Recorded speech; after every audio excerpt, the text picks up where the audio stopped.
Hey guys, Shelby here on YouTube. Coming back to you guys before I take the car in this next Monday and drop it off for hopefully what will be some of the final things that we've been wanting to do to this car for like about a year now. So as you guys know, I'm gonna kind of run through a lot of the stuff that we've already done, some of the things that have been huge differences, and then what we're gonna do this week when we drop it off, and hopefully what the outcome will be. So hang in tight while we kind of run through a rundown of the car and everything that's been going on with it and where it's going. So obviously got the car almost a year ago now, and it's a 2006 987.1 Cayman S 3.4 liter, the 6-speed manual, rear wheel drive, and it's got, I bought it with, I think it was 60,000 or 61,000 miles on it. It's just under 64,000 now, so not too high miles, and I haven't put a ton on it either. Some of the first things that we did to it included the Öhlins coilovers, Gt2 lower control arms. Let's see, trying to think back to some of those videos, what we put on initially. We got some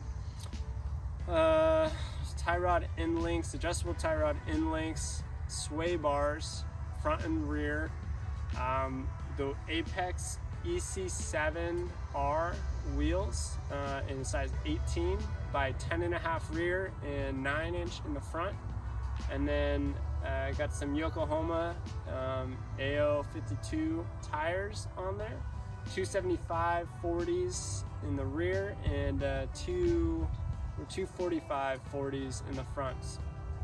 And we did a bolt-in roll bar that I got on Facebook Marketplace through one of the 987 groups. Shout out to the people on there, you guys have been awesome. We did the Sparco Evo.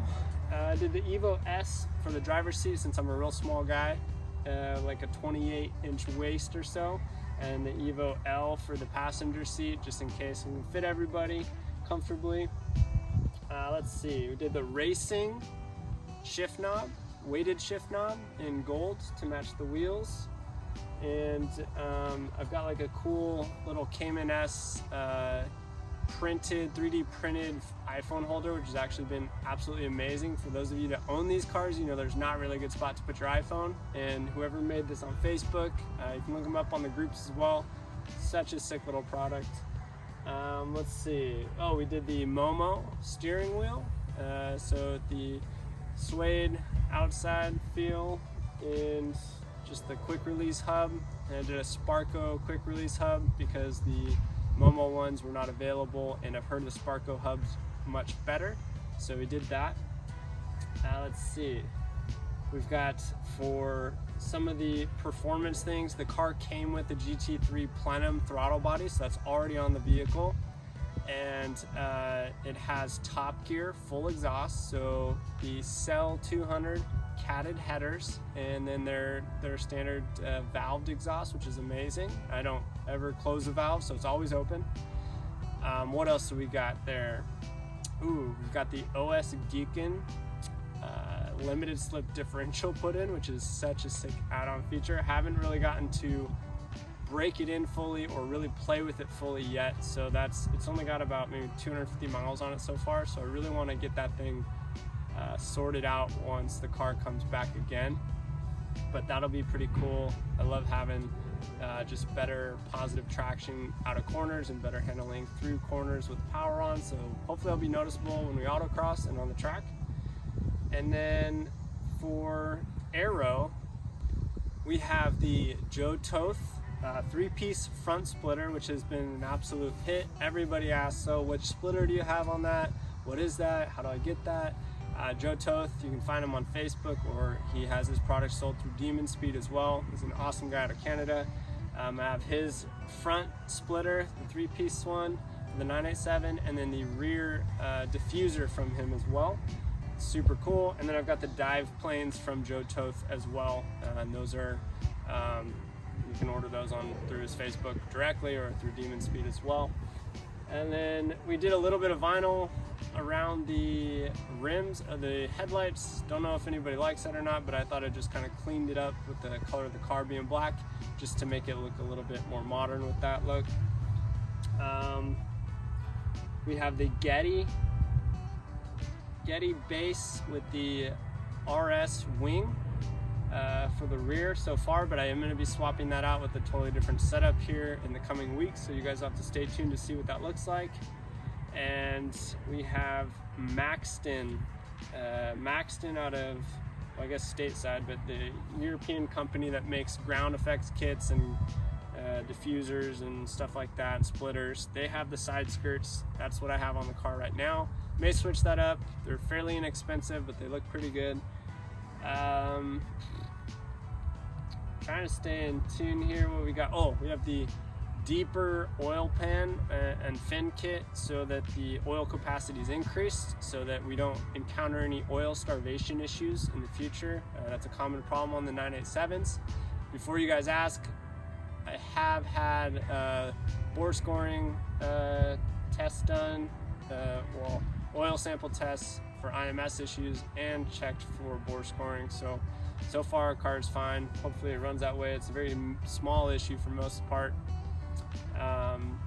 We've got Amazon taillights that look like basically the Boxster series, or the Spider taillights, I guess they are, the LEDs. They look pretty clean, kind of update the look of the car. And we've got a numeric short shift kit in the car. We've got, man, so much stuff. Trying to think what else we have. But Gt2 seat belt buckles. Those make the seats work well, because you need a longer strap. So the longer seat belt base actually connects to the stock strap. So if you need to put race seats in that are a little bit higher than your normal base, or need a little bit longer, that's how you do that with this one. We have, let's see, a stage 2 clutch on the car, a light and mass flywheel, and that thing is pretty loud. I don't know if it's supposed to be that loud, but it's pretty loud. And then we have the Gt3 master cylinder for the brakes, and steel braided brake lines all 4 corners. That is probably the biggest difference for the lowest amount of money that I think you can make on this car. The braking power is immensely improved with that setup, and I'm very happy with that. And then let's see what's to come for the car. I think that covers pretty much everything that we've done to the car. Yeah, the sways, the inlinks, all the adjustable stuff, Olin's coilovers. We have a 7mm wheel spacer in the back to help fit, and I want to bring the car down a little bit more. Even if it may not serve a ton of utility, I still want it to sit a little bit lower. And then what's to come? Quite a bit, I guess. We've got a turbo kit that you guys probably know about if you follow the channel, and those of you that watch, thank you so much for following and subscribing. And we have new wing, new uprights, and we have a 991.1 front bumper going on that's fitted specifically for this 987 body from Precision Porsche in Southern California, as well as their GT rear bumper fitted for the 987 to get rid of the bumperettes, clean up the back end of the car, and have some cool ventilation that allows airflow through the back.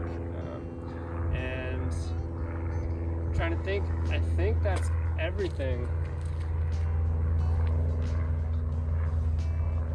I believe so. So yeah, once we get the turbo on, that's going to be a big jump. I'm not going to go crazy with the engine and get a full rebuild done. It's basically as much as it costs to build an engine anyway, so I'm going to throw the turbo on. We're going to throw caution in the wind, run this thing, and you know, if she blows, then she blows. I'm going to be keeping the car for a long time, so if it does blow up, I'll sort out another probably NA route and rebuild or put in a new engine and go that direction and keep it that way.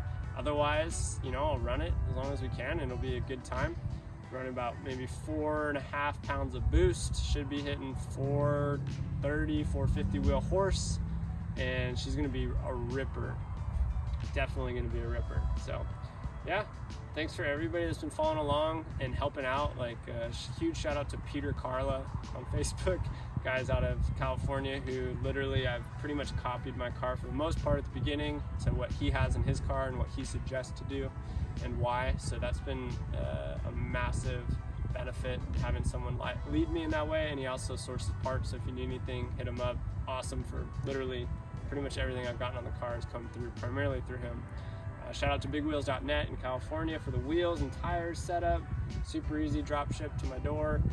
And let's see, we'll probably be doing a wrap eventually. That'll be like the last thing. Once the car's sorted and good to go, we will get this thing into a cool color. I don't know what color yet. I'm like in love with Mexico blue and 10 other blues from the supercar scene. So if you guys have a suggestion, let me know. I like anything bright and crazy that'll stand out and definitely kind of get people's attention, because I'm gonna drive this thing every so often when I'm wanting to get out and have some fun with it. So should be pretty sweet. And thanks for watching. Hope you guys enjoyed the video. And yeah, we'll catch you guys on the next one. Hopefully we'll have about 200 more horsepower, 150 more horsepower. All right, see you guys.